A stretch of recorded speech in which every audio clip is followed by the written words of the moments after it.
সকালে বের হলাম, অনেক সকালে আসলে ওঠার কথা ছিল কিন্তু উঠতে পারিনি। উঠছি ঠিকই, অন্য কাজ করছি তো। যাই হোক, এখন যাচ্ছি আব্বুর কাছে, বাবার কাছে। অনেক কথা বলার ছিল। অবশ্য আমরা যেদিন আসছি ঢাকা থেকে ওদিন রাত হয়ে গেছে, রাত্রে তার বাবার কাছে যেতে পারিনি।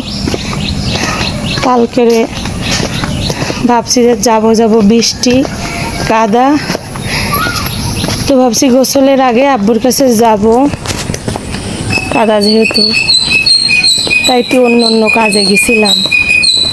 এখন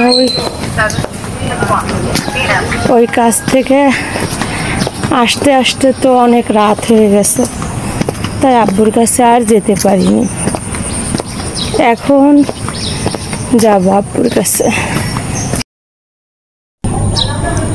দেখেন কি অবস্থা, সব পানি।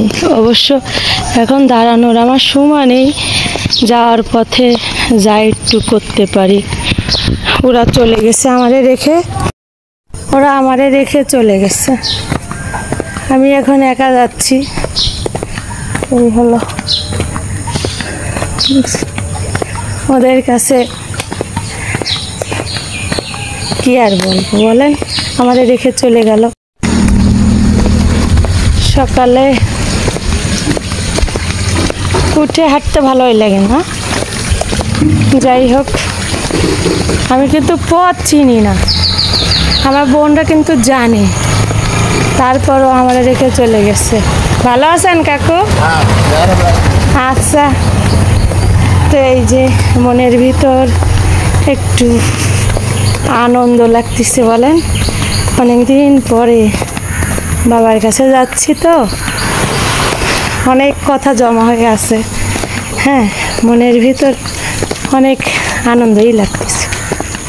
বাবার কাছে যাওয়ার ফিলিংসটাই অন্যরকম না?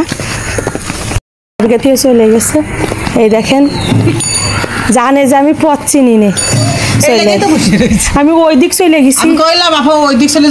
আমি ওই দিক চলে গেছি, আম্মু কয় কি ওদিক যাচ্ছিস, ওদিক দিয়ে পানি, তোরা এই দিক দিয়ে তো যেতে পারবি না, আয়।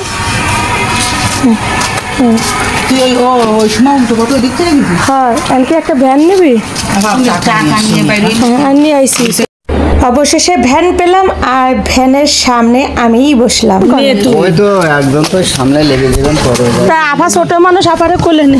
এই যে দেখেন, হ্যাঁ যান, ওরা তিনজন, আমি দেখাতে পারলাম না। এবং এটা একটু ভিডিও করবো, তোরা একসাথে বইছি, দেখি তিনজন কিরাম করে বই, একটু ভিডিও কর।